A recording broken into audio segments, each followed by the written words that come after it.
In the world of high-angle access, climbing techniques using mechanical rope grabs have been the mainstream methods employed, called SRT for single rope technique. The more common SRT systems in use are the frog, the sit, the rad, the pump, and the rope walker. These single-line methods of climbing rope were developed by early climbers to be the most energy efficient for the effort applied, and they work quite well. But as well as they work, each method demands significant physical effort of the climber, and physical limits are generally reached within a minute or two of climbing. And so, regardless of the system used, a climber must pace themselves and rest periodically.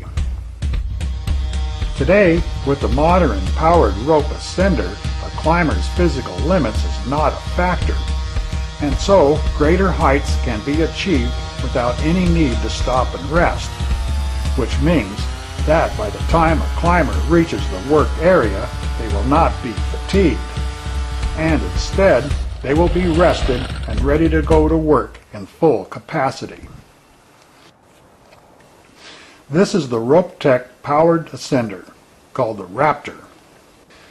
It utilizes the Tanaka 2-cycle 27cc air-cooled 2-cycle engine and produces 1.4 brake horsepower. The sheaves are a proprietary design and can handle climbing ropes 7/16 to 5/8 inch in diameter. Setting up and using the Raptor is quick and simple. With the device on the ground, open the fair lead cover. Then form a bight in the access line and place it through the fair lead. Turn the device so the bight can be drawn over and set into the groove of the sheaves in a counterclockwise direction. Close the fair lead cover. Slide the ignition switch to the on position. For cold starts, the choke may be needed. Pull the starter rope until the motor fires. Once the engine is running smooth, apply throttle to raise the device off the ground. Shut the engine off at a height which is comfortable to reach. At this point, you are ready to hook up to the unit.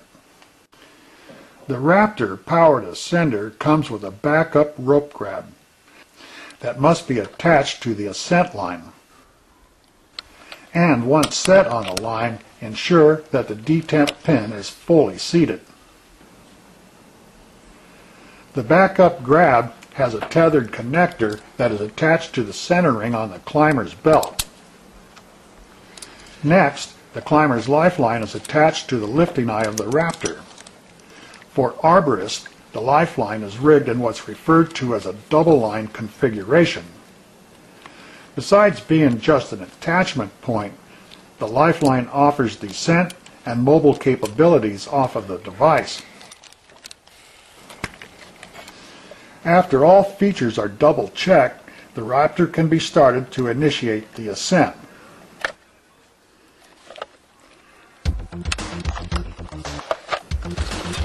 The recommended lifting capacity of the Raptor is 300 pounds. The ascent speed is approximately 100 feet per minute, varying little according to the rope diameter and the gross weight of the climber and gear. During the ascent, it's important that the climber watch ahead for obstacles and always maneuver themselves and the device into the clear. Running the unit into fixed objects can cause jams, rope damage, and possible injury.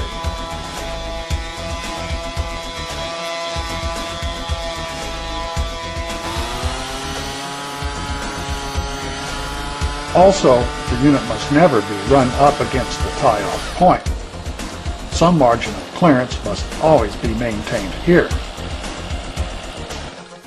When the ascent has been accomplished, the climber must secure a position at the work point and disconnect from the unit. For arborists, this entails setting a safety line and transferring the support of the climb line from the Raptor to a point within the tree. After this is done, the backup connector coming off the Raptor can be safely removed. The unit can be lowered down on a separate or dedicated line, or it can be lowered down on the ascent line itself. If using the ascent line, the ends of it can simply be swapped and reset for the next climber to come up.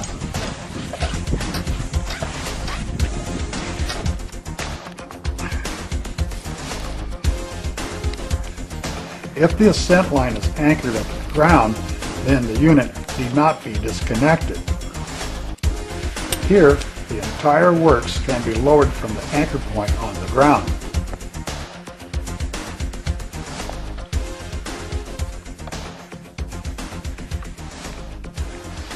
A special note about using a ground anchor for the ascent line. Because of any possible stretch that may be present in the line, it becomes important to leave more room between the device and where the line is crotched through. Otherwise, it can be difficult releasing the line from the anchor point. Also, using a ground anchor for the ascent line offers the excellent feature of being able to belay a climber from the ground too.